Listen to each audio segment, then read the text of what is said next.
সম্মানিত নেতৃবৃন্দ, আমরা আজকে বক্তব্য বাড়াবো না। তেলিয়াটি ইউনিয়ন বিএনপির অঙ্গ সহযোগী সংগঠনের পক্ষ থেকে আপনারা কষ্ট করে আজকে ইফতার দোয়া মাহফিলে আসার জন্য সকলকে ধন্যবাদ জানিয়ে তেলিয়াটি ইউনিয়ন বিএনপির পক্ষ থেকে ভর্তির জন্য থামাচ্ছে সকলকে ধন্যবাদ জানিয়ে আমি আমার বক্তব্য সংক্ষিপ্ত সেদিকে আমাদেরকে নজর রাখতে হবে। সেই কুচক্রীদেরকে আমাদেরকে আবারও রাজপথে থেকে তাদের সাথে মনে হয় মোকাবেলা করতে হবে। ভুল কিছু সংগঠন যাদের অতীতেই তাদের কোনো নাম গন্ধ ছিল না। তেলিয়াটি ইউনিয়ন বিএনপি কর্তৃক আয়োজিত আজকের ইফতার এবং দোয়া মাহফিলের সম্মানিত সভাপতি অ্যাডভোকেট জাফর সহ আমাদের সম্মানিত নেতৃবৃন্দ, উপস্থিত সম্মানিত সুধী মন্ডলী, আজ সময় নেই।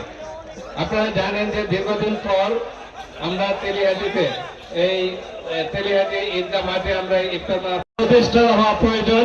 আমার মনে হয় যে সেটি আজকে তেলিয়াটি ইউনিয়নের ইফতার মাহফিলের মাধ্যমে এটা প্রমাণিত হলো যে আমরা ঐক্যবদ্ধ আনতে চাই। আমি শুধু বলতে চাই আমাদের ভারপ্রাপ্ত চেয়ারম্যান আগামী দিনে আমরা যাকে মনে করি তিনি এই দেশের দায়িত্ব নেবেন এবং আমার দলের দায়িত্ব নেবেন, তার বক্তব্য অনুসরণ করার জন্য আমাদের সাবেক সভাপতি সাহেব বলেছেন। এটি অত্যন্ত গুরুত্বপূর্ণ।